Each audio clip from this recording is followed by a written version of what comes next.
Halo guys, nama gue Akbar dan hari ini gue akan bikin video update tentang cara cari kerja di LinkedIn. Gue bikin video update ini karena pastinya LinkedIn sekarang udah punya berbagai fitur menarik yang tentunya akan memudahkan kita sebagai pencari kerja. Langsung aja kita cek kayak gimana fitur terbaru LinkedIn. Let's go! Oke guys, langsung aja kita cek kayak gimana LinkedIn yang terbaru. Jadi seperti biasa, mungkin kalian udah tahu, tinggal masuk aja ke LinkedIn gitu ya. Jadi pertama kalian akan diarahkan, begitu kalian udah login, kalian akan diarahkan untuk masuk ke halaman home ini. Home ini isinya apa? Sekarang isinya itu lebih ke berbagai informasi yang diposting oleh koleg atau rekan profesional kalian yang sudah terkoneksi di LinkedIn gitu ya. Jadi kalian bisa cek-cek di sini juga kira-kira ada informasi apa yang mungkin menurut kalian akan menarik, kalian bisa cek di halaman home ini gitu. Oke, selanjutnya adalah ke halaman My Network ya. Jadi kalau misalnya halaman My Network ini mungkin kalau kalian yang pertama kali buka LinkedIn atau daftar LinkedIn, kalian bisa masuk ke halaman My Network ini. Nanti dari sisi LinkedIn akan merekomendasikan nih kira-kira teman-teman yang mungkin dulunya satu universitas atau kalian punya relationship dengan mereka, LinkedIn akan merekomendasikan dan kalian bisa cek orang-orangnya itu yang disedia sama LinkedIn di halaman My Network ini. Jadi kalian bisa connect misalnya dengan teman-teman yang sejurusan atau seuniversitas dengan kalian di halaman ini. Seperti itu, ini cukup straightforward menurut gua. Langsung aja kita masuk ke halaman intinya, which is adalah jobs. Nah, di halaman jobs ini sebenarnya kalian bisa juga mulai dengan proses cari ya. Di sini ada search engine-nya LinkedIn yang menurut gue makin hari makin pinter. Kalian bisa cek aja jenis pekerjaan based on title, skills, organization, apapun di halaman search engine ini. Jadi kalian misalnya kalau dalam case gue, karena memang gue lebih punya background di product management atau product manager, gue akan search misalnya di bidang tersebut ya, di product manager. Nah, gue tinggal klik aja di sini. Dan di sini kalian harus sesuaikan nih kira-kira apa aja requirement yang kalian inginkan untuk pekerjaan kalian tersebut gitu ya. Di sini misalnya gue contohin ada levelnya. Levelnya ini apa aja untuk teman-teman yang fresh graduate, bisa pilih entry level aja. Lalu di sini ada 3 jenis pekerjaan, ada onsite, remote atau hybrid. Kalian bisa cek juga di sini, bisa checklist salah satunya atau 3-tiganya bebas. Ada juga jarak pekerjaan, tapi ini biasanya gue langsung akan pakai di sini aja nih filternya gitu ya, filter untuk menggunakan lokasi dan berbagai filter lainnya yang bisa kalian pakai untuk mendaftar pekerjaan kayak gitu. Nah, kemudian kalau misalnya kalian udah nemu nih pekerjaan yang kalian inginkan berdasarkan kriteria yang cocok gitu ya. Nah, kalian nanti tinggal klik aja di sini di nama pekerjaannya gitu ya. Jadi nama pekerjaannya itu misalnya di sini ada product manager di Amarta gitu ya. Kalian yang pertama harus dilakukan adalah bisa baca dulu nih kira-kira pekerjaannya itu, informasi dari pekerjaannya itu secara garis besar kayak gimana. Lalu kalian harus baca juga kira-kira responsibilities-nya itu seperti apa. Lalu ada requirement-nya juga.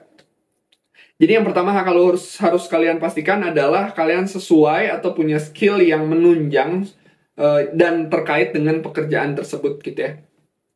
Nah, kalau misalnya kalian mau daftar, kalian bisa langsung pilih easy apply aja apabila easy apply-nya itu tersedia. Karena sebetulnya easy apply itu dia tidak tersedia untuk semua company, hanya beberapa company aja yang punya pilihan easy apply. Dan kalau itu tersedia, kalian bisa langsung klik. Nanti kalian bisa masukin informasi-informasi yang cukup singkat, dimulai dari informasi terkait data diri kalian gitu ya, sampai dengan CV, dan setelah itu nanti kalian bisa langsung submit gitu ya, lowongan kerjanya. Seperti itu. Kemudian ada juga pilihan yang lain, kalau misalnya easy apply itu tidak tersedia, misalnya contohnya ini ada lowongan product manager juga, kalian bisa juga dialihkan atau diarahkan ke website perusahaannya tersebut. Jadi kalian tidak langsung daftar di halaman LinkedIn, tapi kalian harus mengisi informasi-informasi di halaman perusahaan yang membuka lowongan kerja gitu ya. Jadi ada dua flow gitu, ada yang easy apply atau ada yang buka di halaman perusahaannya gitu. Oke guys, kurang lebih seperti itu untuk tab jobs ya. Cukup straightforward. Di sini juga ada berbagai informasi tambahan kayak misalnya recommended for you gitu ya, karena kayak LinkedIn merekomendasikan kepada kita perusahaan apa, company dan perusahaan apa yang cocok sesuai dengan background kita juga ada kayak gitu. Dan di sini ada berbagai fitur juga, kayak menurut gue ini fitur pelengkap untuk mendukung kita sebagai pencari kerja, dari mulai My Jobs, Job Alerts, Demonstrate Skills, dan lain sebagainya gitu ya. Mungkin nanti gue akan bahas di video yang lain, tapi menurut gue ini kalian bisa explore sendiri. Tapi fitur utama yang ada di tab Jobs ini adalah pendaftaran, pencarian, dan gimana caranya untuk submit lamaran pekerjaan gitu ya. Oke, move ke yang berikutnya, tab berikutnya adalah messaging ya. Jadi kalau misalnya di tab messaging ini lebih ke fitur chat gitu ya. Kayak misalnya ada pekerjaan yang cocok dan HR membutuhkan skill yang sesuai dengan kualifikasi kita, nanti mereka akan mengontak kita via messaging ini gitu ya. Selain itu juga dari teman-teman yang sudah terkoneksi kita di LinkedIn itu juga bisa mengontak kita menggunakan fitur messaging ini gitu. Jadi ini cukup fleksibel dan functionnya tuh sama banget dengan fitur chat gitu ya, kayak WhatsApp gitu. Tapi ini kita terkoneksi dengan si LinkedIn ini gitu. Nah, salah satu hal yang menurut gue cukup penting lainnya adalah profile gitu ya. Jadi profile ini adalah gimana caranya perusahaan yang ingin kita lamar itu bisa mengetahui background dan pengalaman dan interest kita gitu ya. Jadi kita harus benar-benar bisa melengkapi profile ini dengan selengkap-lengkapnya. Nah, yang pertama adalah di sini ada nama, pastinya jangan pakai nama aneh-aneh gitu ya, nama asli sesuai dengan nama kalian. Lalu di sini ada title kalian juga gitu ya. Kalau gua kan case-nya sekarang lagi jadi student, jadi ditulis aja Master Candidate at Seoul National University. Di sini juga ada activity gitu ya, activity terakhir apa yang teman-teman lakukan juga bakal masuk di sini. Ada about. Untuk about ini kalian menurut gua harus masukin ringkasan dari perjalanan karir kalian gitu ya. Jadi kayak gimana karir kalian dimulai, kemudian kayak gimana proses atau berjalannya karir kalian dimasukin ke about ini gitu ya, kayak ringkasan. Dan sekarang juga di LinkedIn itu ada yang namanya top skills gitu. Jadi kalian juga bisa ngasih tahu ke kolega kalian atau misalnya recruiter kalian kalau misalnya top skills dari kalian itu ada di tab top skills ini. Dan kemudian ada experience, itu juga penting. Kalian bisa melengkapi experience kalian gitu ya. Kalian bisa masukin nih kira-kira responsibilities apa aja yang menjadi responsibilities utama kalian ketika ketika bekerja di suatu perusahaan, itu bisa dimasukin juga.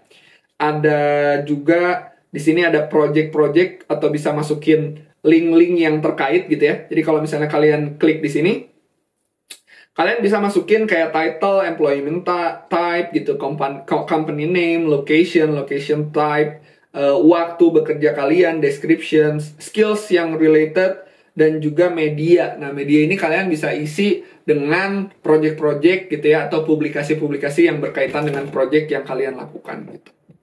Nah, selain itu juga di sini selain experience ada juga tab education gitu ya. Kalian bisa masukin aja education terbaru kalian, dipastikan informasinya lengkap. Di sini juga ada sebetulnya skills. Mungkin kalau buat gua lebih ke research interest bisa dimasukkan juga nih di tab education ini. Video juga bisa dimasukkan di sini. Lalu ada license and certifications. Kalian bisa masukin juga. Kalau misalnya kita klik di sini sebenarnya untuk license and certification lebih ke detail dari license dan certification yang kita punya gitu ya. Jadi bisa dimasukin di sini detailnya seperti apa. Projects juga, projects ini berkaitan dengan experience yang kalian punya. Skills juga kalian bisa masukin skill-skills yang berhubungan dengan pekerjaan yang akan kalian lamar misalnya, atau skills yang memang kalian dapatkan ketika bekerja. Jadi bisa dimasukin di skills ini. Ada recommendations, kalau misalnya ada teman-teman kalian yang mau merekomendasikan kalian gitu ya, skills kalian itu juga bisa di sini. Dan terakhir ada honor and awards dan test scores. which is sebenarnya bisa kalian lengkapi dengan cukup straightforward dan gampang. Tapi menurut gue profile ini harus kalian isi semua dengan lengkap, tapi tetap ringkas, sehingga nantinya dari recruiter atau colleagues kalian bisa tahu nih kira-kira background kalian itu seperti apa. Gitu. Segitu dulu review gue tentang LinkedIn. Gue rekomendasiin banget LinkedIn ini karena seenggaknya ada dua hal yang bisa kita manfaatkan. Yang pertama adalah dari sisi coverage. Karena LinkedIn ini adalah website pencari kerja yang paling besar dan yang paling populer termasuk di Indonesia. Kita bisa memanfaatkan coverage yang besar ini untuk mendapatkan pekerjaan yang kita inginkan. Dan yang kedua, seperti yang udah kalian tonton di video, kalau misalnya LinkedIn ini sekarang punya berbagai fitur yang bisa memudahkan kita sebagai pencari kerja sehingga bisa mendapatkan pekerjaan impian yang kita inginkan. Oke guys, segitu dulu video gue hari ini. Jangan lupa untuk tonton video gue lainnya, like, komen, dan subscribe sehingga manfaat dari channel ini bisa dirasakan oleh teman-teman lainnya. Oke guys, see you on the next video.